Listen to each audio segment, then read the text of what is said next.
Beef ഒന്ന് വേവിക്കാൻ പോവുകയാണ് നമ്മൾ. അപ്പോൾ നമുക്ക് അതിന് ആവശ്യമായിട്ടുള്ള ഒരു കുക്കർ എടുത്തിട്ടുണ്ട്. 1/4 ടീസ്പൂൺ മഞ്ഞൾപ്പൊടി ഇട്ട് കൊടുക്കുന്നുണ്ട്. ആവശ്യത്തിനുള്ള ഉപ്പും ഇട്ട് കൊടുക്കുക. കഴുകി വൃത്തിയാക്കി വെച്ചിട്ടുള്ള ബീഫ് ഇട്ട് കൊടുക്കാം.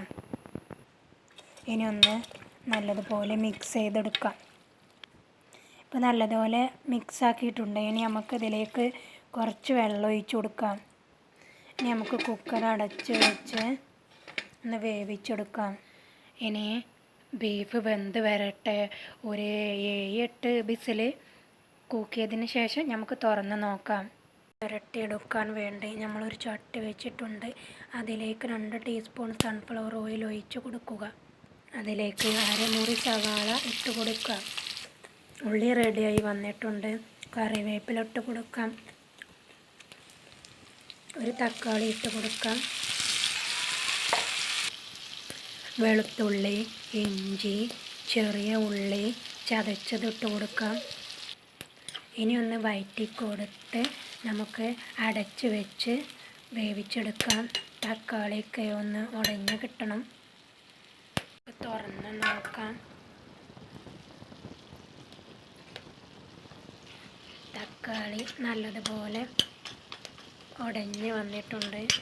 ഇനി നമുക്ക് ഒന്ന് മിക്സ് ചെയ്യാം.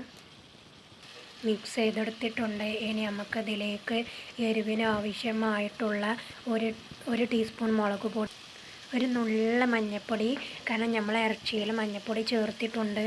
1 ടീസ്പൂൺ മല്ലിപ്പൊടി, 1/2 ടീസ്പൂൺ കുരുമുളക്, 1 ടീസ്പൂൺ ഗരം മസാല, 1 ടീസ്പൂൺ പെരുംജീരകം, ഒരു പട്ടയുടെ കഷ്ണം. ഇനി എല്ലാം പാടെ ഒന്ന് മിക്സ് ചെയ്യാം. പൊടിയുടെ പച്ചനിറം മണം മാറുന്നത് വരെ ഒന്ന് മിക്സ് ചെയ്തെടുക്കാം. ഇനി നമുക്കിതിലേക്ക് കുറച്ച് ഉപ്പിട്ട് കൊടുക്കാം. ഇറച്ചിയിൽ ഉപ്പിട്ടത് കൊണ്ട് കുറച്ചിട്ടാൽ മതി. വന്നിട്ടുണ്ട്. ഇനി നമുക്ക് ബീഫ് ഇതിലേക്ക് ഇട്ട് കൊടുക്കാം.